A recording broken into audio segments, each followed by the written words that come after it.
For more inspirational videos like this, please subscribe to Pulang Hasang Vlogs. Sa gitna ng putukan, ikaw ang katahimikan ko.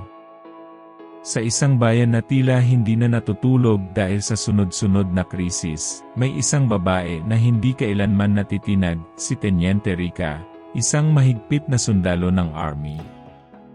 Kilala siya sa kanyang tapang, disiplina, at seryosong aura na kahit kapwa sundalo ay nanginimi sa kanya. Ngunit isang araw, dumating ang taong sisira sa kanyang katahimikan. Si Ray, isang pulis na tila hindi naubusan ng biro kahit nasa gitna ng panganib. Para sa kanya, ang mundo ay hindi dapat puro takot, dapat may halong tawa. At sa unang pagkikita pa lang nila, tila may sumabog na agad, hindi bomba, kundi inis. "Excuse me, Teniente, ikaw ba yung terror dito?" Bungad ni Ray na may ngiting parang walang kinatatakutan. "Excuse me rin, ikaw ba yung istorbo dito?" Malamig na sagot ni Rica. "Grabe ang sungit mo. Pero bagay sa'yo. Isa pang salita, ipapadala kita sa pinakamalayong checkpoint. Basta ikaw ang maghahatid, papayag ako." Simula noon, tila hindi na natigil ang kanilang bangayan.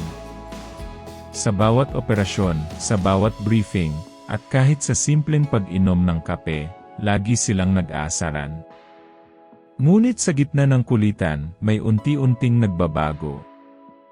Isang gabi, habang nagsasagawa sila ng rescue operation sa isang lugar na puno ng panganib, biglang nagkagulo. May putukan, may sigawan, at tila anumang oras ay maaaring may masaktan. "Rica! Dito ka!" sigaw ni Ray habang hinahatak siya papunta sa mas ligtas na pwesto. "Bitawan mo ako. Kailangan kong tulungan ng iba," pilit niyang sabi. "Hindi kita hahayaan na mapahamak," sagot ni Ray, seryoso sa unang pagkakataon. Doon tumigil ang mundo ni Rica. Sa unang pagkakataon nakita niya ang lalaking hindi lang pala puro biro. Isang lalaking handang isugal ang sarili para sa kanya. Pagkatapos ng operasyon, tahimik silang dalawa. "Bakit mo ginawa yun?" tanong ni Rica. "Alin?" "Yung inilayo mo ako sa panganib." Ngumiti si Ray, pero iba na ang tono, mas malalim. "Kasi mas mahalaga ka." Hindi nakapagsalita si Rica. Sa gitna ng ingay ng mundo, tila may katahimikang bumalot sa kanya, isang katahimikang si Ray lang ang kayang ibigay. Mula noon, nagbago ang lahat. Hindi na lang puro asaran ang namamagitan sa kanila. May mga gabing sabay silang nagbabantay habang nagkukwentuhan. May mga sandaling nagkakatawanan sila, kahit pagod na pagod. At may mga titig na hindi na maipaliwanag. Hanggang sa isang araw, inamin ni Ray ang matagal na niyang nararamdaman. "Rica, alam kong hindi ako yung tipo mong lalaki. Maingay, makulit, at minsan walang sense eh." "Tama ka," sagot ni Rica. "Aray naman." Pero ngumiti siya, "Ikaw rin yung lalaking hindi ko akalain kakailanganin ko." Napatigil si Ray. "Sa dami ng gulo sa mundo ko, ikaw yung nagbigay ng dahilan para ngumiti ako." At doon, sa simpleng sandaling iyon, nagtagpo ang dalawang pusong matagal nang naglalaban at tuluyang sumuko sa isa't isa. Lumipas ang panahon.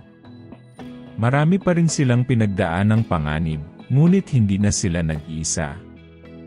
Sa bawat putukan, sa bawat misyon, magkahawak na ang kanilang mga kamay, hindi lang bilang kasamahan, kundi bilang magkasintahan. Hanggang sa dumating ang araw na hindi na kayang itago ni Ray ang kanyang plano. Sa isang tahimik na gabi, sa lugar kung saan sila unang nagbangayan, lumuhod si Ray.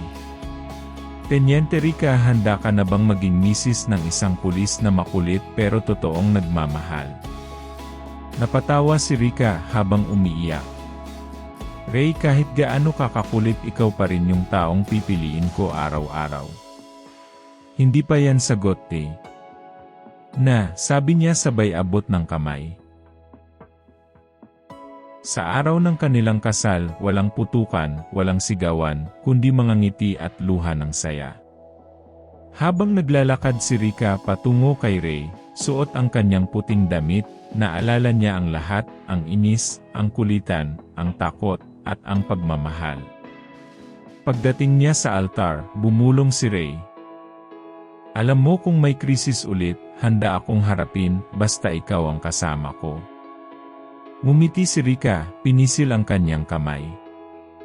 At kung may gulo man ikaw ang pipiliin kong katahimikan. Sa huli, sa gitna ng mundong puno ng ingay at panganib, natagpuan nila ang isang bagay na hindi matitinag. Isang pag-ibig na nagsimula sa bangayan, lumalim sa pagkakaibigan, at tumibay sa bawat laban hanggang sa habang buhay.